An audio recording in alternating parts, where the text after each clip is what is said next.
Assalamualaikum warahmatullahi wabarakatuh. Alhamdulillahirrabbilalamin. Wa bihi nasta'in ala umuri dunya waddin. Assalatu wassalamu ala asyrafil anbiya'i wal mursalin wa ala alihi washabihi ajmain amma ba'du. Yang kami hormati dosen pengampu mata kuliah pendidikan Pancasila, Bapak Badrus Soleh SAG MA PhD.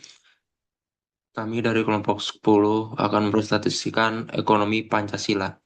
Saya Muhammad Atardan sebagai moderator bersama teman saya Ahmad Rifat Sauki sebagai pemateri. Sebelum kita mulai presentasinya, alangkah baiknya kita membaca basmalah. Bismillahirrahmanirrahim. Kepada pemateri, dipersilakan. Oke, terima kasih.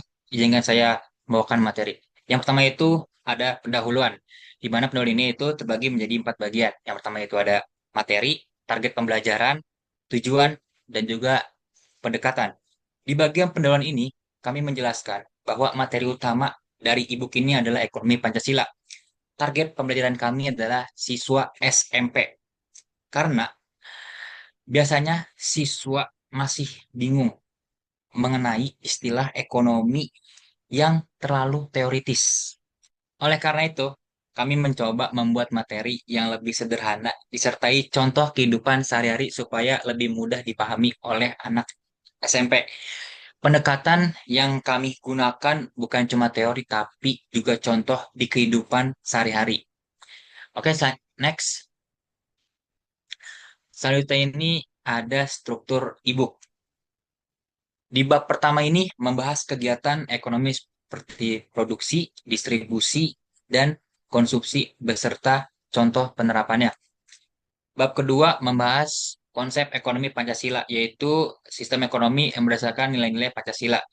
Bab ketiga membahas prinsip-prinsip ekonomi Pancasila seperti keadilan sosial, gotong royong, dan asas kekeluargaan. Bab 4 berisi eh, contoh penerapan di Indonesia seperti koperasi, UMKM, dan pasar tradisional. Lalu di bab terakhir membahas penerapan nilai ekonomi Pancasila dalam kehidupan sehari-hari siswa. Selanjutnya itu next, konsep utama ibu. Yang pertama adalah produksi, yaitu kegiatan membuat barang atau jasa. Contohnya itu seperti pedagang kantin yang memasak makanan untuk dijual gitu kan. Terus yang kedua adalah distribusi, yaitu proses menyalurkan barang kepada konsumen. Misalnya penjual yang menjual makanan kepada siswa. Terus yang ketiga itu adalah konsumsi, yaitu eh, menggunakan barang atau jasa untuk memenuhi kebutuhan seperti siswa yang membeli dan memakan makanan. Selain itu, e-book ini juga membahas ekonomi Pancasila yang menekankan nilai eh, gotong royong, keadilan sosial, dan peran negara dalam kehidupan ekonomi. Next.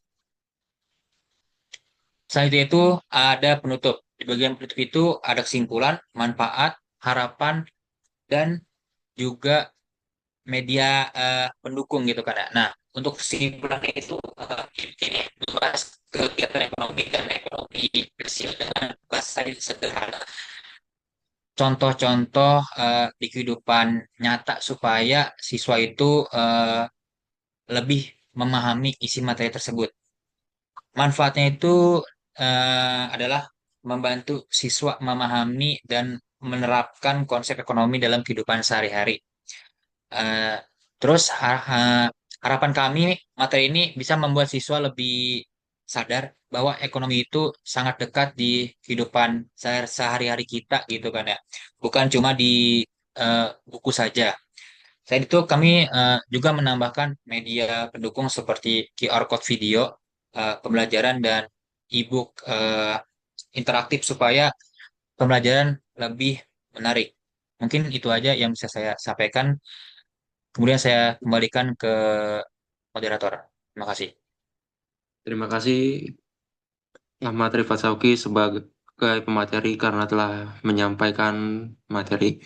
Kami mohon maaf apabila ada kekurangan dari segi pengucapan ataupun isi presentasi kami. Kami juga sangat menerima kritik dan saran agar kami dapat terus berkembang ke depannya. Sekian presentasi dari kami. Assalamualaikum warahmatullahi wabarakatuh.